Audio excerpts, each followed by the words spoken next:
I think it was Einstein that said, like, you know, if you cannot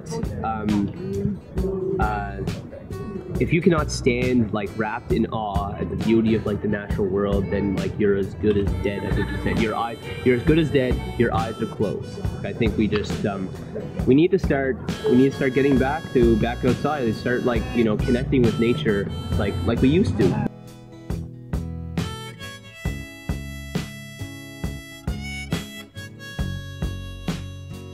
I still think it's pretty conceited to think we've done that much to the Earth. You know, we're a little speck on the radar, really.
How has being able to be outside and like to have experiences like that feel like it's changed you or shaped you as a person? I guess I could say I feel more aware of where I am in the world, not just like inside a computer screen or a TV screen or yeah, behind a windshield of a car. Yeah. Like that. Yeah. More connected to other people around too, because it's easy to talk to people who are also outside. Yeah. Share smiles and waves. And it's especially relevant in like children these days, like in schools and stuff, like where they become so like into their like the video games, like the technology, cell phones, and like so they're like, you know, a lot of children are losing respect for like their parents and kind of, you know, and even Facebook too, like just abusing these technological like communication tools, like, and like saying cell phones, and just not using them like they're meant. We can use them. They've served us good. They've connected us in ways that were never before possible. But when you abuse them, you become disconnected from not only like, you know, people around you, but from the natural world, because you're just like spending all your time in front of the computer, texting on your phone, and not actually opening your eyes to what you see around you.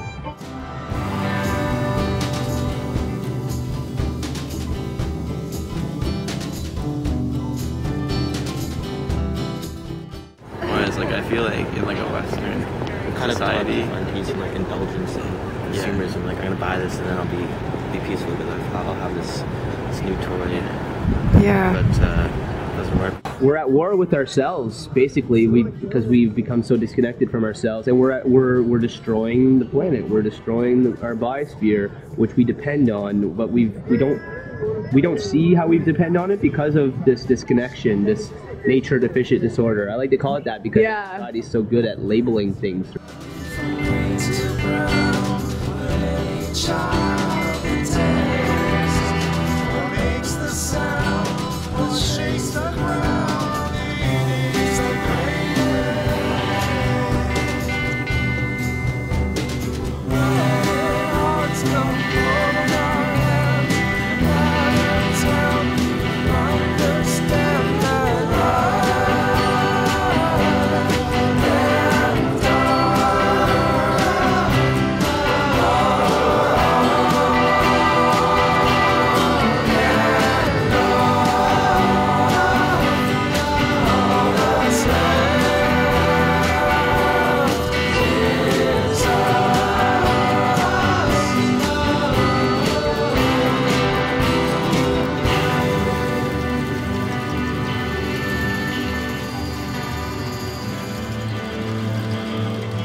storms. I haven't been caught in many while I was traversing somewhere, but I intentionally go out into them whenever it happens. My room at home has a lot of skylights, and every time it's pouring rain, I will strip off whatever I'm wearing and get into something that can easily get wet. We held hands and dashed down the street and up the street and back and forth, and just like curtains of rain, so heavy, thunder illumining the entire sky and lightning, and it was wonderful. We were just laughing the entire time. So our starting questions are: where do you find shelter? Are these places you can find peace and solitude? And what places or activities calm your mind and heart?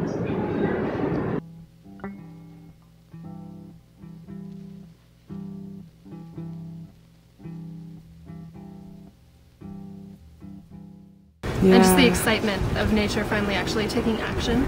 Beautiful. Are there certain places that like inspire you around Halifax? Halifax, I like to do Point Park.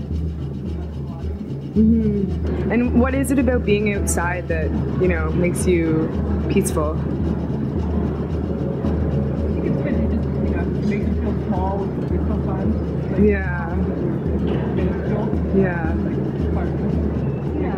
They're just very exhilarating to see everything going on around you, yourself being so small. Yeah. I live close to the forest, and I have 2 dogs, and so I used to go to the forest every day and have a raised seat, like a hunter's seat in the forest, where I used to go to. This makes me feel connected to nature, and the trees are mighty. This makes me feel small.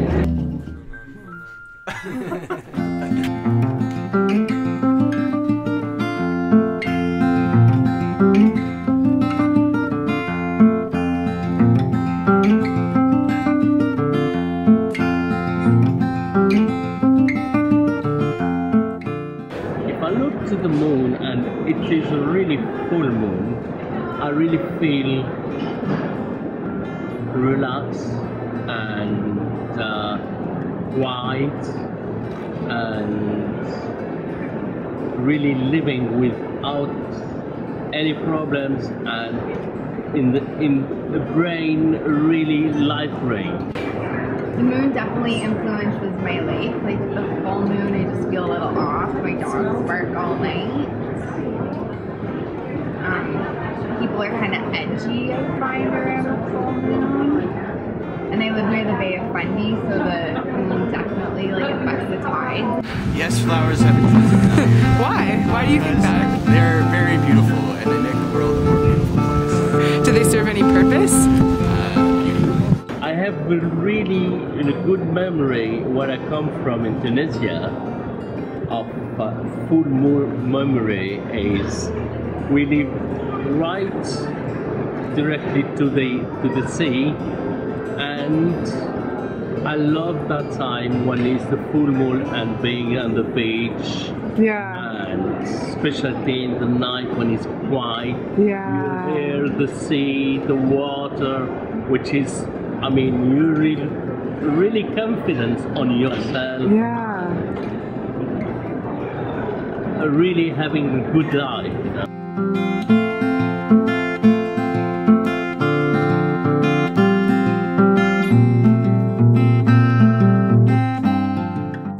Right, so as a beekeeper, kind of pollination is very important to our jobs and being able to run our farm. And we understand the importance of kind of bees going around and mixing up what goes on in the flowers, just so the male and female flowers can mate and kind of encourage that to happen. And actually, without pollination is kind of our biggest kind of financial bit of what we do as beekeepers. Even though we're kind of here selling honey, all of our bees are rented by different farmers during the summer to kind of go out and pollinate their crops. So bees are kind of extremely important in that. Humans are superior in some ways because of the rationality that we say that we have, and because of our ability to use language. And while it's been proven that other animals have rationality and can use language, they can't use it in the same way. And so we are superior in the sense that we have like a more like human, we have more of like a dominant kind of community. but certainly because the animals have other unique qualities about them, they are unique, or they're superior in their own ways. I don't know what they are yet because I'm not another animal. I think either way that you look at it, if we're morally superior, that means we should be acting as if we're morally superior, which means not treating others as inferior.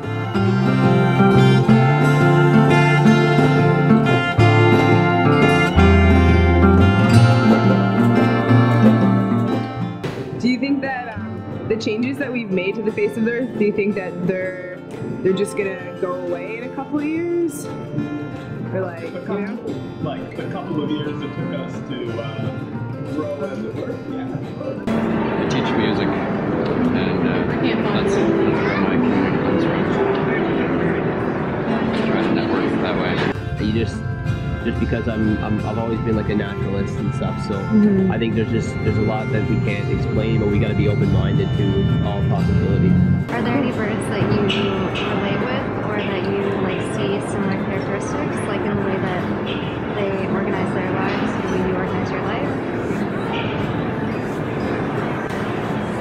I'm like organizing my life, and I don't just see like the way that they see parents, making parents' lives, which I love because it's kind of awkward on the ground. As soon as they fly, you know, it's beautiful. So I always just like